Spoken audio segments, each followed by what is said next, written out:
Dear students, today you are going to study about production possibility schedule, उत्पादन संभावना सारणी। प्यारे बच्चों, उत्पादन संभावना सारणी उन सभी संभावनाओं को एक सारणी के द्वारा व्यक्त करती है जिनके द्वारा दो वस्तुओं का उत्पादन किया जा सके। एक उत्पादन संभावना सारणी की कई मान्यताएं होती हैं जिन पर यह संभावना सारणी डिपेंड करती है, उस पर निर्भर करती है। जैसे सबसे पहला पॉइंट इसका है, उपलब्ध संसाधनों की मात्रा स्थिर है।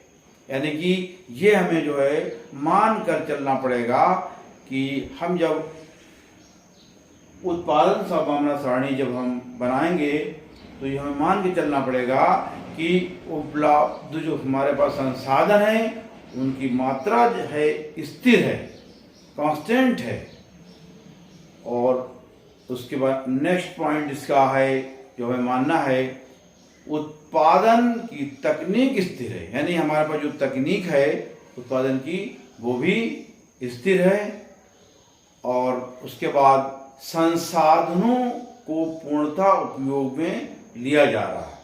यानी कि उत्पादन संभावना सारणी हमें इसके रिजल्ट्स या हमें परिणाम अच्छे कब देगी, जब हम ये मान कर चलेंगे कि संसाधनों को पूर्णतः उपयोग में लिया जा रहा है।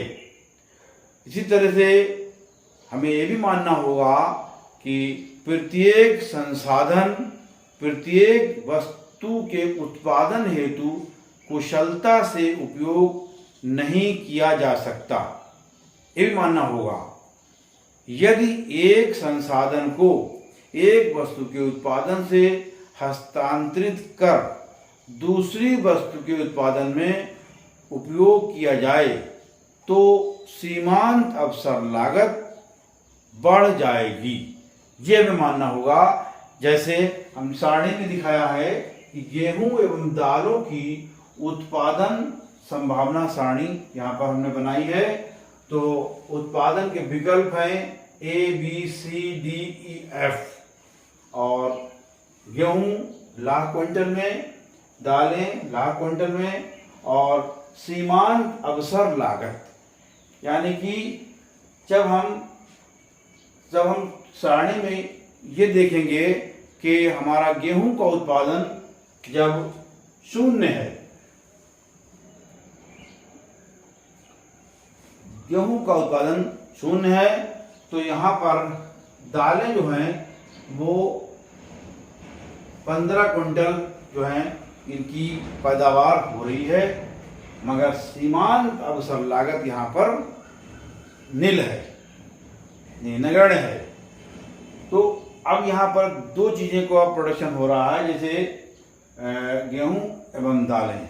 तो हम जब गेहूं का उत्पादन यहाँ पर नहीं कर रहे हैं, तो दालों का उत्पादन जब हो रहा है तो हमारे पास जो संसाधन हैं दालों के हिसाब से संसाधन हैं, हम ये मान के चलेंगे वो संसाधन का उनका पूर्णतः उपयोग हो रहा है और उनकी मात्रा स्थिर है और तकनीक भी स्थिर है।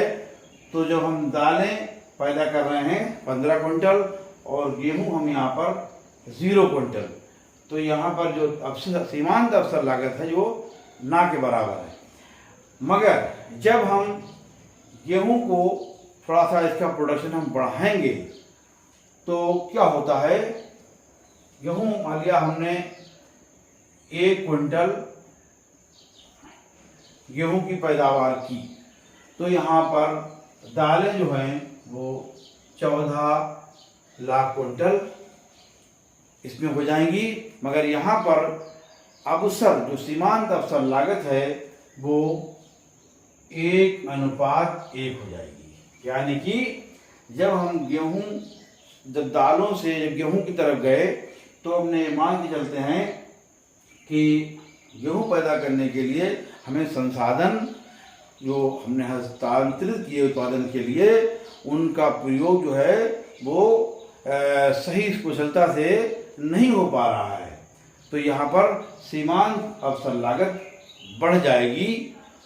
तो यहाँ पर 1 कुंटल गेहूं पैदा हुआ और दालें का प्रोडक्शन का हो गया 14 लाख कुंटल। इसी तरह से जब हम गेहूं का उत्पादन 2 लाख कुंटल हम जब करेंगे, तो यहाँ पर दालों का उत्पादन जो है वो 12 लाख कुंटल हो जाएगा, मगर सीमांत अवसर लागत जो है वो बढ़ जाएगी 2 के मुकाबले 1 मतलब 2 हो जाएगी।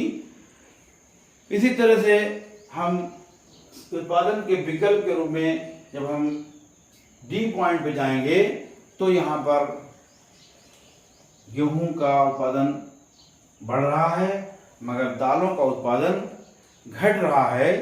तो यहाँ पर सिर्फ रह गया 9 लाख कुंटल। क्यों रह गया? क्योंकि सीमांत अवसर लागत जो है वो बढ़ रही है। तो ये हो गया 3:1। ये सीमांत अवसर लागत बढ़ती जा रही है। इसी तरह से जब हम इस पर जाएंगे, तो उसके बाद यहाँ पर प्रोडक्शन हो जाएगा 4 लाख कुंटल और दालों का प्रोडक्शन रह जाएगा 5 लाख कुंटल, मगर सीमांत अवसर लागत जो है वो बढ़ती चली जा रही है। 3 के मुकाबले 4 हो गई यहाँ पर। और नेक्स्ट लास्ट पॉइंट जब हम एफ पर पहुंचेंगे, तो हमारे पास गेहूं का उत्पादन जो है वो 5 लाख कुंटल तो हो गया, मगर दालों का उत्पादन जो है वो घट करके यहाँ पर आ गया 0 पे आ गया। और सीमांत अवसर लागत जो है वो 4 के मुकाबले 5 हो गई। यानी कि इससे ये संभावना व्यक्त की जा रही है कि जो हमारा सही से संसाधनों का उपयोग इसमें नहीं हो पाया है। यानी जो संसाधन हैं, जो दालें उत्पादन करने के लिए जो संसाधन हैं, वो गेहूं उत्पादन करने के लिए उन संसाधनों का उपयोग सही से नहीं हो पा रहा है। या यहाँ पर ऐसे मान के चलें कि जो दालें उत्पादन करने के लिए हमें इन संसाधनों की आवश्यकता है, तो गेहूं के लिए वो अवसर नहीं है। तो इसलिए जब हम गेहूं का प्रोडक्शन बढ़ाएंगे, तो दालों का उत्पादन घट जाएगा और सीमांत अवसर लागत जो है इसकी बढ़ जाएगी। तो इस तरह से ये सीमांत अवसर लागत बढ़ जाएगी, इतनी बढ़ेगी कि दालों का प्रोडक्शन अगर हम 0 कर दें, तो हमारे पास गेहूं जो है उसका प्रोडक्शन 5 लाख कुंटल ही हो पाया। Dear students, I hope you will understand about production possibility schedule. Thank you. Take care.